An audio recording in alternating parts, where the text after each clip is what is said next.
And good afternoon. It's Tuesday afternoon, the time that I always show up, regardless of what the weather's like outside. Yesterday it was 100 degrees outside. Today it's 70.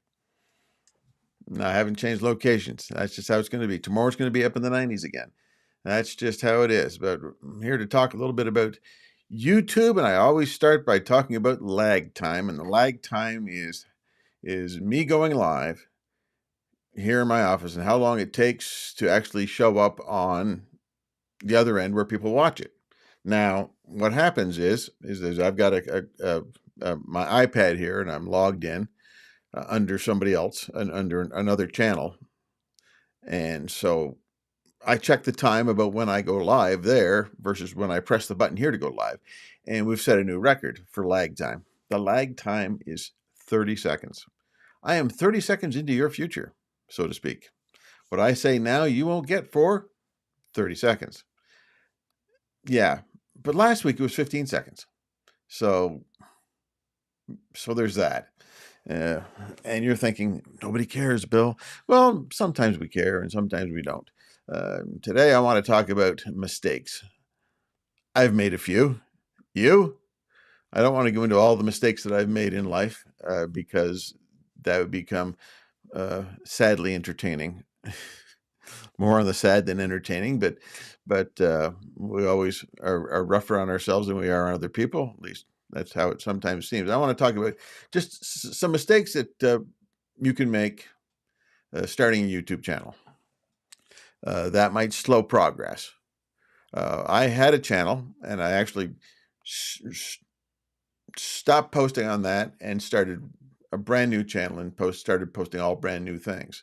And some of the things that I learned is that when I'm logged in, either on my phone or my iPad or on the computer, and I'm on this channel, the at Bill Does This channel, uh, the only thing I try to watch while I'm on this channel is stuff that's related to this channel. In other words, I watch other creators, other YouTube creators, other YouTube channels, and that's all that I watch when I'm on this channel. If I want to watch uh,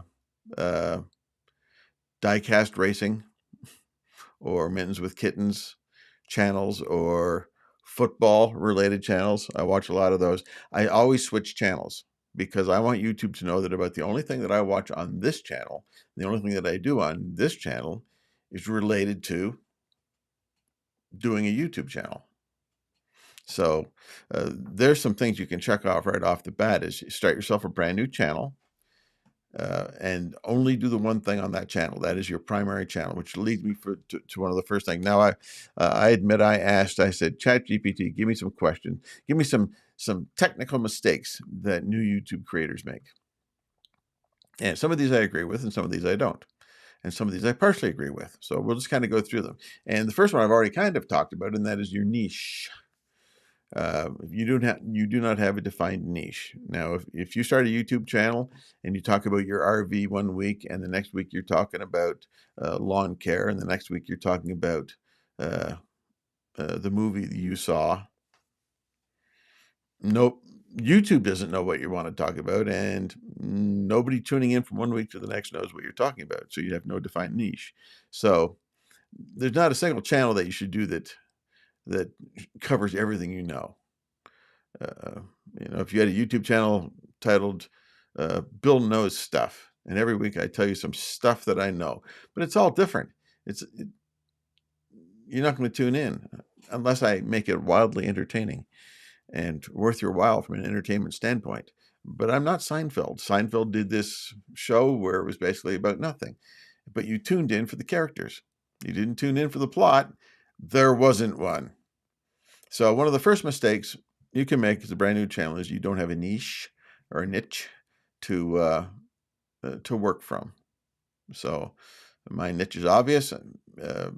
Now, here's where things can get a little bit fuzzy. You can niche right down to the most, thinnest thing. I work with 53-year-old males who are semi-retired and own Jeep Wranglers that are always kept in a garage. And those are the only people I talk to. That's really niche. But also a niche would be I talk to people about Jeep Wranglers. or I talk about Jeep Wranglers. That's a niche. But too small, and you might be shooting yourself in the foot, but too broad, I talk about RVs and boats and Jeep Wranglers and Honda Civics. It just doesn't quite work. The only niche is moving vehicles. So you get the idea. One of the mistakes would be starting a YouTube channel and you haven't defined your niche.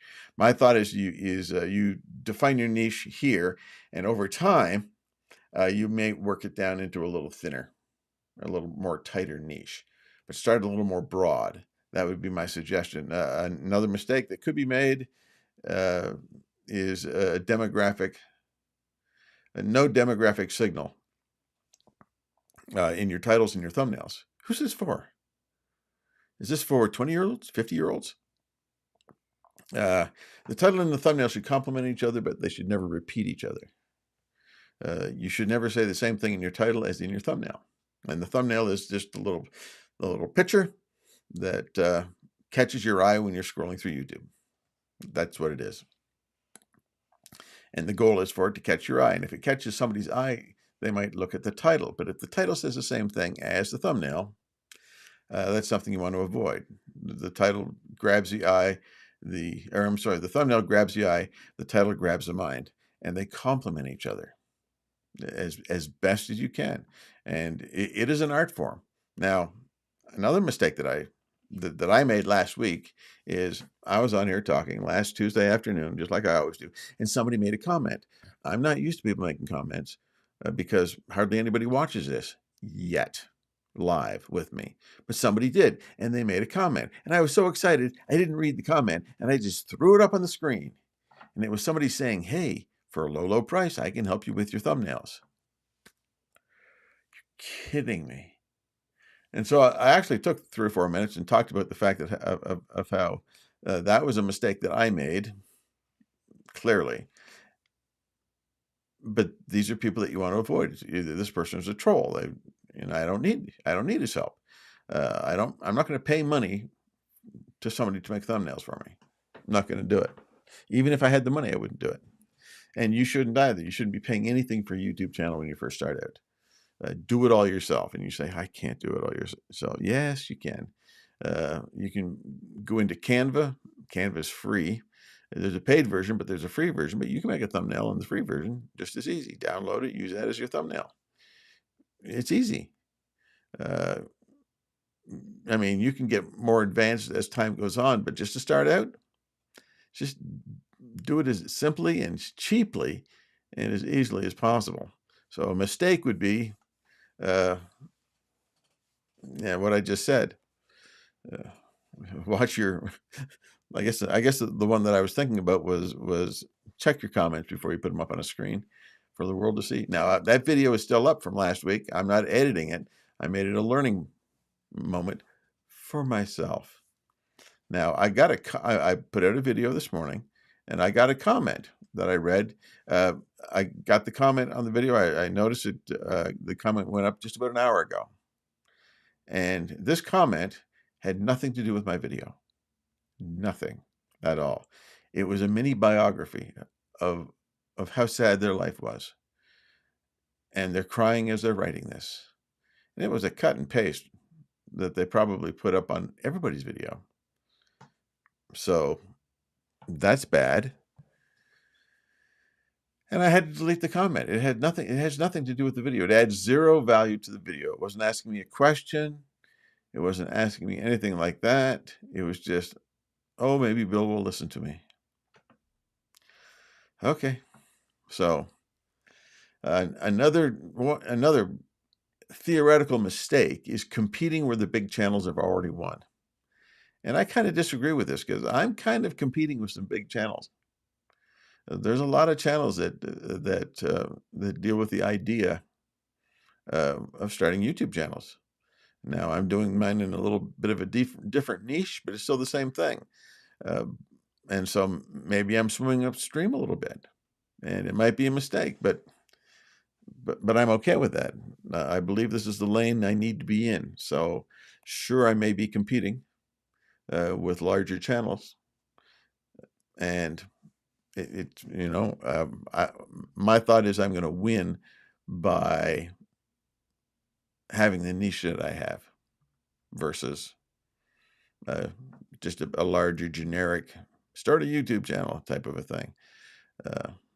Some other mistakes is I did mention this is having titles and thumbnails that don't complement each other, and they don't repeat each other. They have to complement each other, but they don't repeat each other. So I've already kind of mentioned that. When you put up a YouTube and you make a description, every YouTube video has a description. Some people say the description is unnecessary. You just put up a sentence. Hey, the video is about. Some people say you need to put a paragraph. Some people say that you should put up time stamps in the description for chapters. You decide where the chapters are. So usually when I put up a video, it's usually 3 or 5 or 7 points. And so I put up chapters where if you want to skip to the 5th point, you can click down in there and you can hit the 5th point. Great. Now, are these necessary? Not really. You can add the whole chapter idea once you get into doing more and more video. I do them on most of my videos, but not all of my videos. And is it a mistake to skip it? No. But you might want to consider it. I'm told it does help, although I don't have any proof as to whether it helps your channel grow or it doesn't help your channel grow. I do know this. It helps the viewer. If you have a real compelling title and you have a really good thumbnail and the viewer really wants to know if they want to skip by the bit of fluff and go straight to, I need to see point number 4, and you've made a timestamps in the description, then they can go to point 4. Or if they've watched it and they like it and they want to go back to it and just hear the 1 point again, timestamps help. So, but is it a mistake not to have them? Not necessarily. Not really. But as we move on, a big mistake is over-investing in gear, buying too much crap, I need to have 2 video screens, I need to have special lighting, I need to have a special camera, I need to have a teleprompter, gotta have a teleprompter. I need to have a super special microphone. And what I'm going to tell you is the first thing you want to buy. I mean, my first suggestion is you've already spent money on a phone. Use your phone as the camera and get a microphone that hooks into the phone. Because if people can't hear you, what's the point? And that's the first little bit of money that you'd want to spend. You can edit for free. You can make thumbnails for free. When you put them up on your channel, you can do all that stuff for free. Stop spending money. You don't need to spend money to do this. This could be very easily a hobby or something that you do on a regular basis where you spend next to no money. Because you've already spent money on your phone. Go ahead and do it. I mean, look, I got an iPhone. I buy an iPhone every 4th time, I think it's been. I've had an iPhone 6, an iPhone 10, an iPhone 13, and now I got an iPhone 16. But for me to get the next greatest thing, it's not necessary. It's just not. And it's a lot of money, so I'm not going to do it. But don't overinvest in gear. But another mistake is underinvesting in reps. And by that I mean you make a video, you put it up, then you make another video, and then you put it up, and then you make another video, and you put it up, and you make a video, and you put it up, and the more repetitions you make, the better you get. It's football season. It's football season. Yes. And we like football in our family. We like football season. We are Broncos fans, as maybe you can tell. We like the Broncos. We got a shot this year, I think. And that's good. It's been a long time since we've had a shot. It's been since Peyton Manning since we've had a shot. We even had a shot last year, but now I'm getting off on a sideline. This isn't a football channel at all. However, they're right now in practice, and they practice reps. Let's do that again. Let's do that again. And they keep going until I get it really, really good. All of them working together really, really good because they want to be able to do it. And, the best that they can possibly be. The guys that made it to the NFL are the guys that have probably put in the most reps and have learned after every rep. So every time you make a video, learn just a little bit more. Learn just one thing and add it to your next rep. So a mistake is making the same mistakes over and over and over again in your videos. So yeah, that makes sense. All right. So another mistake that actually AI told me that I kind of disagree with. I'm kind of on the fence with this one. And a mistake is to make one video per session. Well, some of us only have time to make one video per session. I mean, if you have 4 or 5 days a week where we got nothing to do but make videos, sure, have one day where you do 4 or 5 videos. Good for you. That's excellent. I mean, that's great. That's batching, and that's a great idea. But some of us don't have the time to do that. Some of us only have the time to make one video, edit the video, and get the video up there. That's the only that's the time that we've got. So they say you should be batching. You should shoot at least 2 videos at a time with the same lighting, same place. Change your shirt. Really? Change your shirt? I try to wear this shirt for every video that I've got. Call it a brand thing, I guess. I just like orange. Maybe it's a Broncos thing. Let's go there. Another mistake that we could make is thinking that you have to over edit your video, and you have to have a great production. You have to have a massive thing, just the perfect type of editing, cuts and zoom ins and zoom outs and transitions and this and that. And some of the best videos are the ones that have zero editing. You don't need B-rolls. You don't need special effects. That the more stuff you want to add, the more that's going to creep into your production time. You spend half an hour making a video and you make 3 hours editing it. That chews up some time. And so a mistake that we could say starting out is thinking that you have to edit and over edit. You really don't. You really don't. If you have a good message, that's what matters. One other thing that several people say, several of the gurus, the people that are on all the time and all they do is teach about YouTube videos is and they sell their system. Now you can buy other people's systems. I'm not saying they're bad. As a matter of fact, pretty much all of them are proven. Get my system, follow my system, you'll have success. Very possibly. There's a lot of people that buy people's systems and it doesn't work for them. And I don't have any idea why. But what I'm saying for you is a mistake is not to have a repeatable system that works within your lifestyle. For me, I have 1 day a week. It happens to be Tuesday. So that's why I do a live on Tuesday. I also put a video up on Tuesday. But no repeatable system. I have a repeatable system of my morning. I get up, I'm already ready. I've got what I call a shoot sheet. This is the sheet of paper that I'm going to shoot the video from, and it's got all my notes and all my ideas and thoughts, and that's what I use. So that's part of my system, and it's repeatable. Every time I make a video, I plug it into that sheet, and that sheet is what I go off of. And then that also becomes the video archive as well for that particular video. So it is a template. I have a checklist of things that I go through. If you don't have a checklist, then every week you're scratching your head saying, what did I miss this week? And I've done that. Sometimes I put something up and I go, what did I miss this week? And it just makes it confusing. But it's hard to scale. It's hard to get better at something if you don't have a system or a rhythm. Let's call it a rhythm. So a big mistake is not having a repeatable system, but you have to start making your own system that works within your time frame that you can repeat.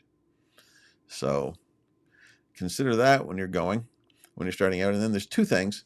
I'm just going to do this, and then I'm done for the day, unless there's huge amounts of comments that come in that want me to pay them to make thumbnails.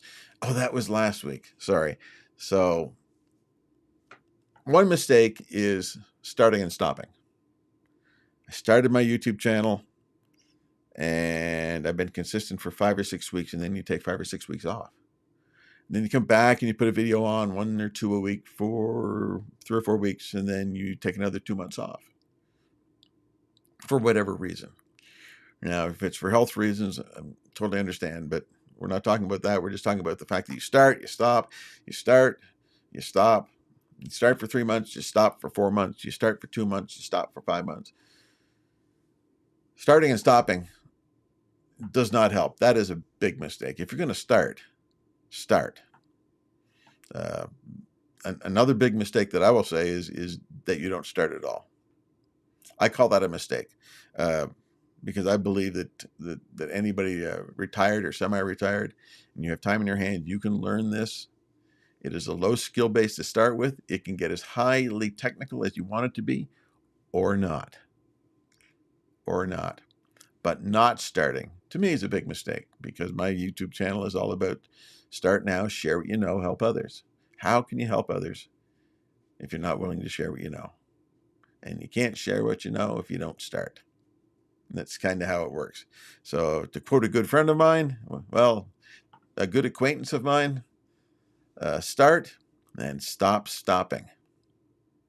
I'm going to leave it at that. If you have any comments, let me know. Let me know of any other mistakes that you might come up with that have something to do with starting a YouTube channel and keeping a YouTube channel and growing a YouTube channel. I'd love to hear about the mistakes that you've either made or that you've heard other people make. Let me know in the comments. Other than that, have a great week. I will be here every Tuesday at this time. It's 2 o'clock Mountain Time. I'm in Colorado, so 4 o'clock Eastern. Other than that, have a great week. Thanks.